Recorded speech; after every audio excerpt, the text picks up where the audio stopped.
Real Virginia is proudly produced by the Virginia Farm Bureau Federation. For almost a century, Farm Bureau has been a friend of the farm for all Virginians. Visit our website at vafb.com. Hello everyone, and welcome to Real Virginia, a show about Virginia agriculture and the people who produce the wonderful local products we enjoy. Brought to you by the Virginia Farm Bureau. Coming up on this week's show, Virginia cattle producers have a friend in the Great White North. Expert advice on how to keep your houseplants thriving in the winter. And meet Virginians who turn their love of flowers into a blooming business. Home will always be Virginia, between the Blue Ridge and Chesapeake Bay, Atlantic to Appalachia, home in my heart always. Welcome back to Real Virginia, everyone. This week we're coming to you from the Great Big Greenhouse and Nursery in Chesterfield County, Virginia.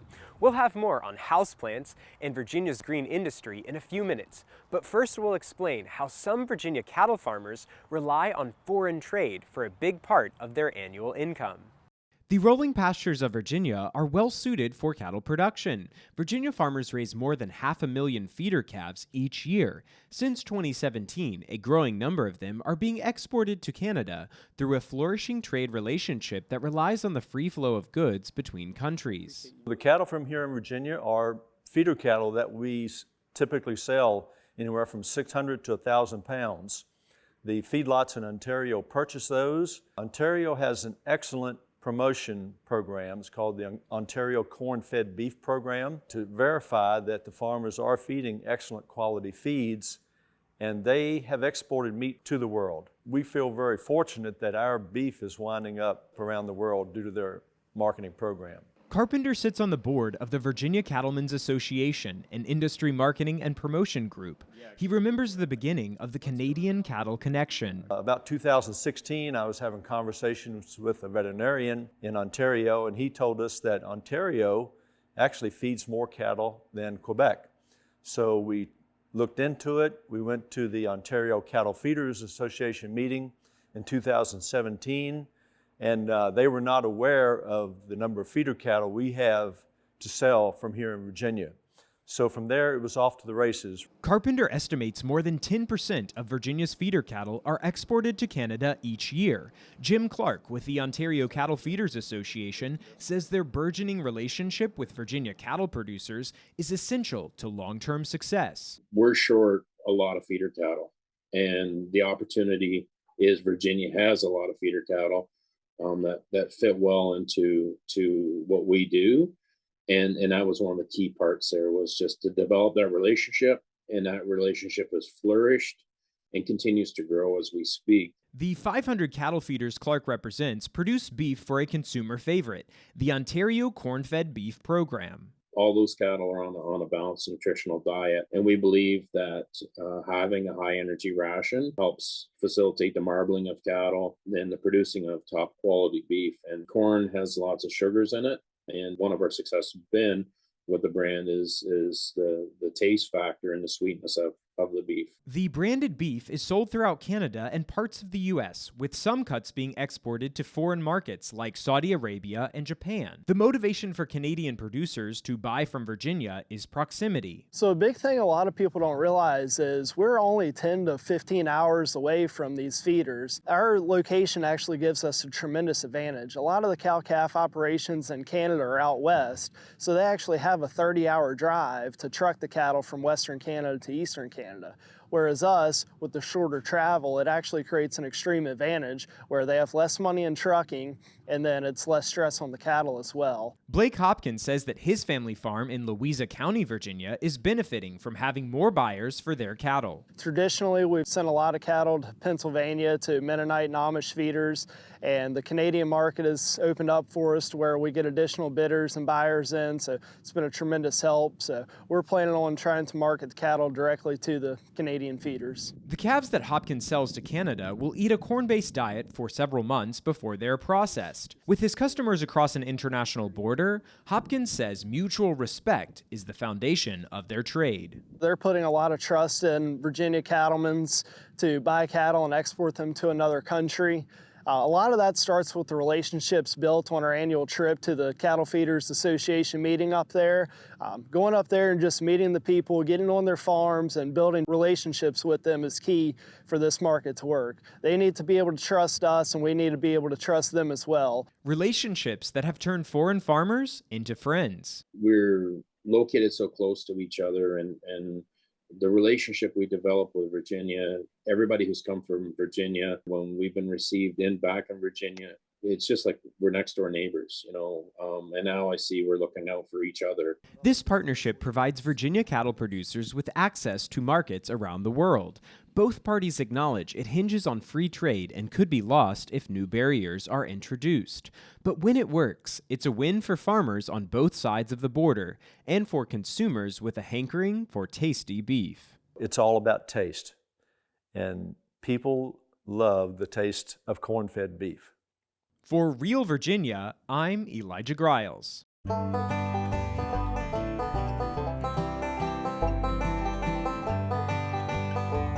Cattle production is Virginia's third most valuable farm sector. While the mountain pastures of Western Virginia are prime cattle country, you'll find cattle and calves in almost every county in the Old Dominion. In 2023, the National Agricultural Statistics Service estimated Virginia cattlemen earned more than $524 million from cattle sales. There are more than 1.3 million head of cattle in Virginia in 2024, and farmers in Rockingham and Augusta counties had the most animals. 610,000 calves were born in Virginia in 2024, keeping the cattle production cycle moving along. Coming up next on From the Ground Up, we're going to be talking about winter flowering houseplants. Stay with us. Every year, 500 people in the United States die in an all-terrain vehicle-related accident, and another 1,000 people are seriously injured. Sadly, many of those victims are children. Number one tip for riding an ATV is definitely wearing a helmet. You think about the opportunity to overturn an ATV. Imagine your head the same density as a watermelon, and how easy it would be to crack. One of the biggest things that we always push for anybody we train is always make sure that you have a good quality helmet before you ride. This message brought to you by the Virginia Farm Bureau Safety Advisory Committee. Indoor houseplants need careful attention to thrive, especially when they first come home. Ed Olson with Virginia Cooperative Extension shares some expert tips from the ground up.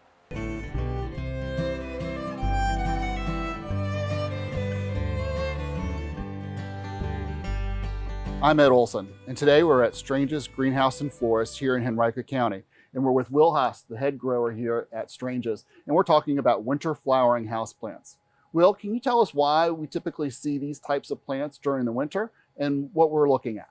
Certainly, thanks for being here today. So in front of us we have cyclamen, kalanchoe, and African violets. And the reason these are flowering during the wintertime is they're what I refer to as short day plants. They flower under short day length conditions, so that's why you see them more commonly during the wintertime. Is there any other reason why we might see these during the wintertime? Does temperature affect how they're grown? So you're actually looking at a couple different segments of plants here. The African violet and the kalanchoe are both tropical plants. They're originally from Central Africa, Madagascar region. The cyclamen is from the Mediterranean, so it's not exclusively temperature. The kalanchoe and the African violet, when you take them home, are going to enjoy warmer temperatures, something in between 65 to 75 degrees, whereas the cyclamen can take it a little bit cooler, somewhere in between 50 to 65 degrees. So when I get these at a greenhouse or a local florist shop, what can I expect to have to do to condition them to go into my house? Well, it's important to acclimate them properly when you bring them home. And part of that is keeping them away from any drafts where they might be exposed to cold temperatures or warm temperatures coming from a heater. Not only can that dry them out quickly, but you can also see crispiness along the leaves or some foliage drop because of that. The other really important thing when you're taking them home is to make sure they're watered properly. Okay. And I always tell people you can always put more water into the pot, but it's really tough to take it back out. Most winter flowering plants, you're going to want to keep them on the slightly dry side, watering them roughly once a week. roughly once a week. How do you, what's the best way to water some of these? I know I've heard for the African violets that you don't want to put water on the leaves. Is there a best way to water these plants? That is accurate. So the African violet, it's really finicky when it comes to watering. The best way to water them is from the bottom in a saucer. Leave them in the water for 15 to 20 minutes, let them absorb it into the pot, and then take them out. If you use water overhead or splash it on the leaves, it can cause serious spotting. The other thing with African violets is they really like room temperature water. They don't want hot water or cold water when you water them. Okay, so room temperature water. Put a jug, fill a jug up with water and put it under the sink then, keep it for later waterings. The cyclamen here, can these be watered from the top also? They also benefit from a saucer underneath. They don't really like getting wet foliage. The kalanchoe you can water just by the side of the pot if you lift the foliage up. But it likes to be kept on the slightly drier side. It's not going to need as much water as either the African violet or the cyclamen. Now I've called these winter flowering houseplants. Will these flower outside of the time after I get them home? So the kalanchoe is a little more limited to the winter time. It will rebloom, but it requires periods of darkness to keep blooming. The cyclamen will keep blooming throughout the winter months on through spring, but as it begins to warm up, it'll slowly fade. What you need to do to keep them blooming is as these blooms begin to darken and become spent, you need to remove them at the base of the bloom stalk, and that will stimulate more flowering. Okay.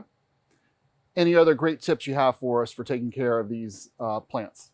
Yeah, so when you get them home, the humidity in your house is usually a lot lower than it is here in the greenhouse. So a good way to raise the local humidity around the plant is to put them in a pebble tray filled with water. Just make sure the pot's suspended above the water level so it's not absorbing it. Okay. But that water will evaporate around your plant and create a little microclimate for it. Thank you so much for your tips today, Will. For more information about houseplants, contact your local Master Gardener unit. For From the Ground Up, I'm Ed Olson. See you next time. From the Ground Up is presented with the generous advice and assistance of Virginia Cooperative Extension. Visit their website at ext.vt.edu. Hi, I'm Chef Tammy Brawley from the Green Kitchen. Coming up on Heart of the Home, sweet potato latkes. We hope you'll stay with us. Farming is a rewarding way of life, but it can also be full of challenges. If you or someone you know is struggling, call or text the AgriStress helpline at 833-897-2473. It offers 24/7 access to professionals who can support someone in need and help find mental health services in your community. Please make the call, because healthy farms depend on healthy farm families. That's 833-897-2474. Virginia sweet potatoes store well over winter months and are still available in stores and from local farms. Chef Tammy Brawley shares her recipe for sweet potato latkes from the heart of the home.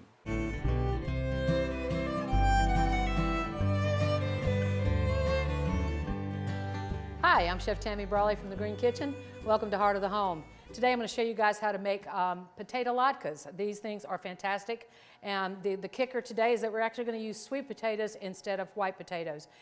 Sweet potatoes are certainly in season this month, and you can pick them up at the farmers markets, and you see them everywhere. Love doing it with the sweet potatoes versus the white, a little bit more personality to it. And what we've got is about a pound of shredded sweet potato here in our bowl, and we're going to add 2 eggs. And I am choosing to wear gloves at this point because we're going to get in here with our hands. And you do want to make sure you don't get any shell in there, so I do see a little bit. We're going to pull that right out. And we're going to come back in with a 1/3 cup of flour and some salt and pepper.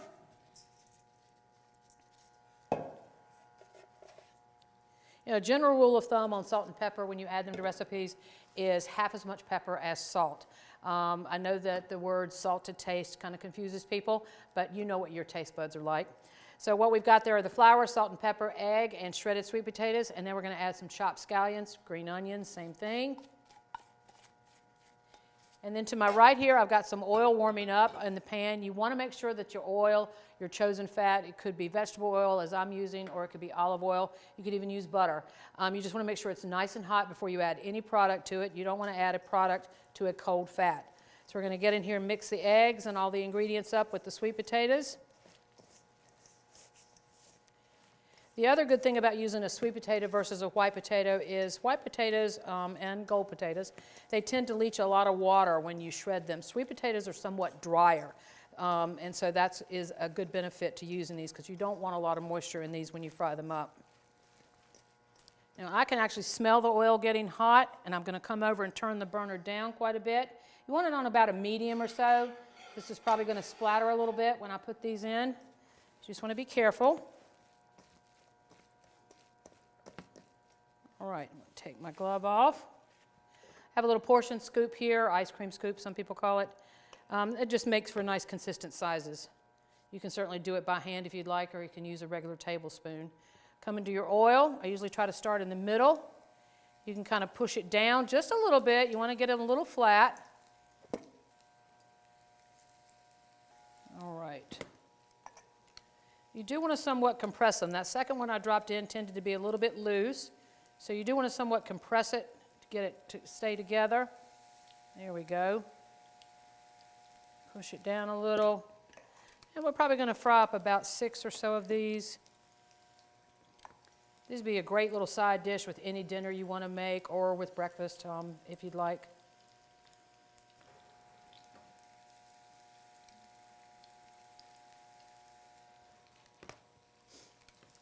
We want them to be crispy on the bottom. We're going to check that one, the first one I put in just a moment.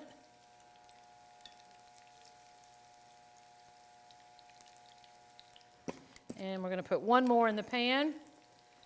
If you had a bigger pan, you could certainly fry more at one time. That's up to you.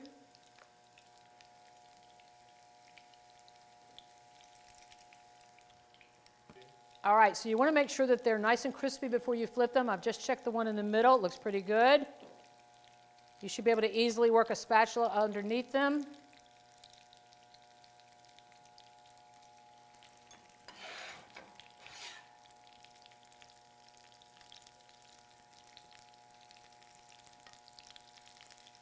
These are looking really, really good. Some will be more brown than others, depending on where your heat is centered. You can certainly leave them a little longer if you'd like, or you can also take them out a little sooner.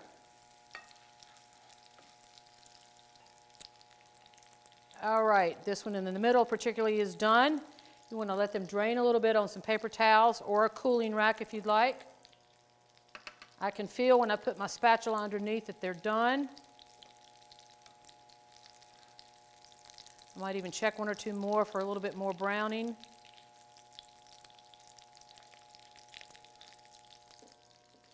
One of the most important things when you fry something in a hot oil is that once they come out of the oil, you want to make sure you season them right away.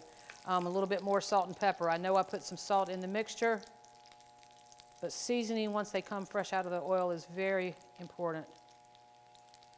All right, these look done.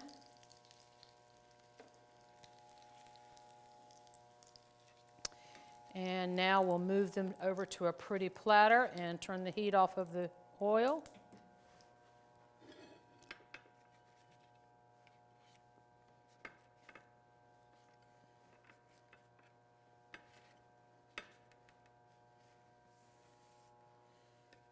And definitely hit them with a little bit of salt.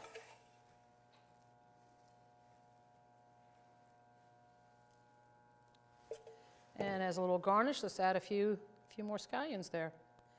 Make them nice and pretty, because you always eat first with your eyes. And there you have it, sweet potato latkes. I'm Chef Tammy Brawley from the Green Kitchen. Join us next time on Heart of the Home. Recipes from the Heart of the Home can be found on the Virginia Farm Bureau website at vafb.com/recipes, as well as on Chef Tammy Brawley's website at greenkitchenrichmond.com.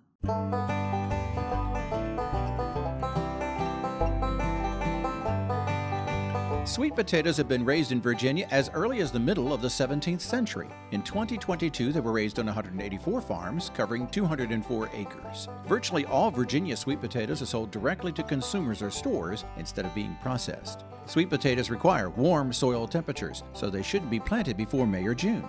The vines need plenty of space, and should not be planted near squash, sunflowers, and tomatoes to prevent disease problems. Most growers plant slips, vine cuttings from sprouted sweet potatoes. They require loose, well-drained soil and a minimum of 3 months to mature. We may still be feeling winter's chill, but spring will be here before you know it. Norm Hyde reports that Virginia flowers are a big way to celebrate the season. Even when there's still snow on the ground, workers at Harmony Harvest Farm in Augusta County are preparing for the upcoming spring flower season. Mother's Day is what we like to call the Super Bowl in the flower industry. It's when we have some of our most amazing fresh flowers directly off the farm available, and we get to highlight them at one of the biggest floral holidays of the year. Hall says peonies are her favorite floral crop. They grow about 1,500 plants that are market ready in time for Mother's Day, and they always sell out in a matter of weeks. Harmony Harvest also grows ranunculus flowers.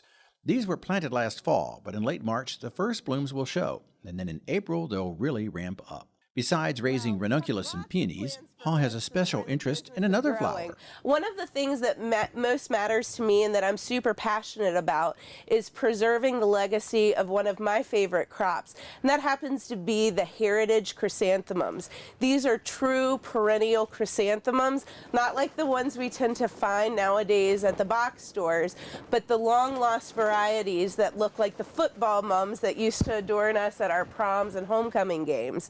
Of course, Valentine's Day is a big flower holiday as well. But despite the fact that the rose is the national flower, Hall says there aren't any large-scale rose production farms located in the United States. That's due to the high cost of heating and labor, and because countries near the equator have a better climate to grow them. Most roses are imported from Colombia, followed closely by Ecuador. Hall says a vocational horticulture class inspired her to grow flowers on her own. Horticulture classes are also at the root of Ashley Kuehler's flower growing experience. I've always been more of a creative, but having to really get down and dirty with flowers is something that I don't think people think of a lot. It's a lot of physical labor, especially during the summer. You know, booming flower season is in July and August, and that's when we're all complaining about how hot it is here in Virginia. So that was kind of a rude awakening when I had to think about how much land we had available, how many seeds that I could plant. On top of the floriculture business, Kuehler and her husband maintain a backyard flock of chickens, and she co-hosts the Virginia Young Farmers podcast. Many of the flowers she raised last year grew faster than expected. Most of our flowers, once we cut them, it grew more and more and more. So we had a lot more flowers than we expected and just had to get a little more creative on keeping them around and finding ways to use them. Kuehler also makes a point to grow filler flowers as part of her business, so she doesn't have to purchase those plants to create a bouquet. When you think about buying a bouquet at the store, there's usually those bigger flowers that are a statement piece, but then there's always the little flowers in between and, of course, greenery. So when we create our flower growing schedule, we need to consider, are we growing all three of those things, greenery, filler, and focal flowers. The 2022 Census of Agriculture reports cut flower sales generated more than $7.3 million for Virginia growers on 320 operations. Reporting in Richmond for Real Virginia, I'm Norm Hyde. We're so glad you could join us this week to celebrate all the bounty Virginia has to offer. From the kitchen to your home and garden to our beautiful wide open spaces, we're proud to say that this is Real Virginia. For everyone at the Virginia Farm Bureau, thanks for watching. Make it a great week.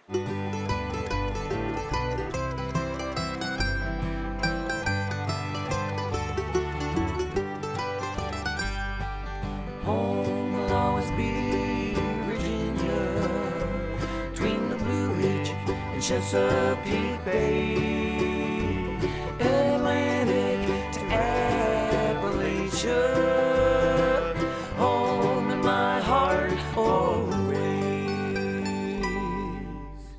Every spring and fall, Virginia farmers and other motorists nearly collide on rural roads. Sometimes these collisions can be dangerous or even fatal. Glenn Keller of Shenandoah County says when a car traveling 55 miles an hour suddenly meets much slower moving farm equipment, the odds of a collision shoot up. It's pretty dangerous when you get out on the road because we have a lot of hills in this valley, blind hills where you don't know what may be coming on the other side of those hills. And when we move something wide, like the piece of equipment behind me, we usually have an escort in front. But if the people don't pay attention to that, you have to be prepared to react pretty quick. We'll get to a blind hill and someone will follow you for a mile or so, and they finally get enough of it and want to go around, and they're usually upset and picked the wrong place. Farm equipment operators are required to display a slow-moving vehicle emblem when they're on a public road. When you see that, or any farm vehicle, slow down. Give them plenty of space to do their job so you both can go home safely. This message brought to you by the Virginia Farm Bureau Federation Safety Advisory Committee.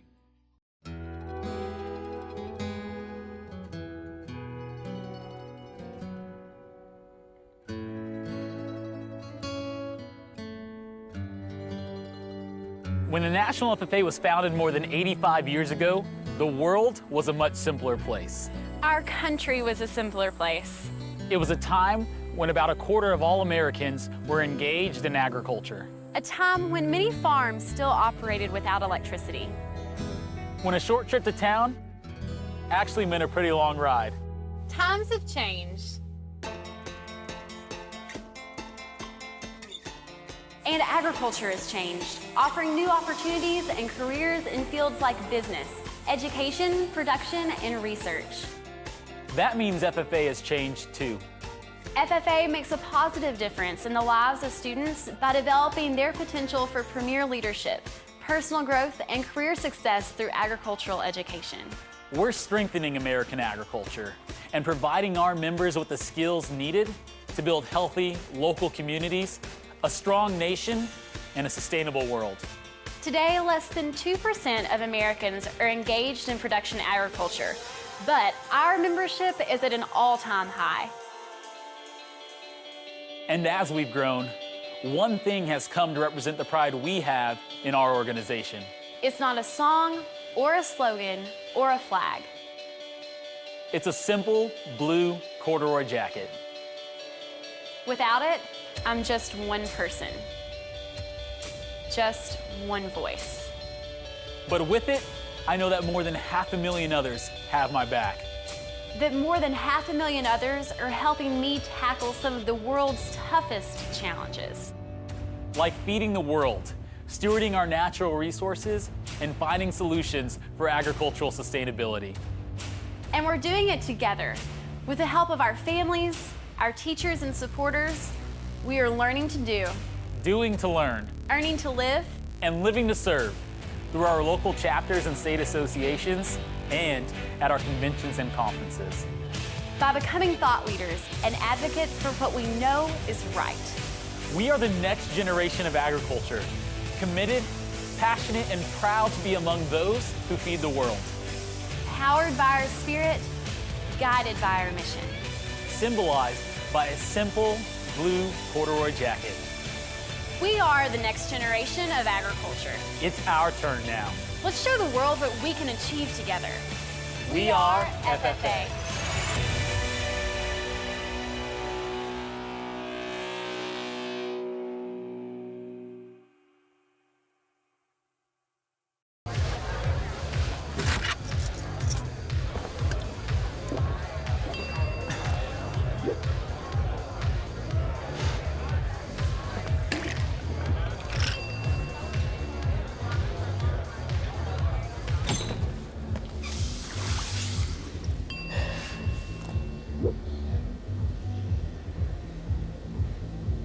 If you need to do something to feel okay to drive, you're not okay to drive.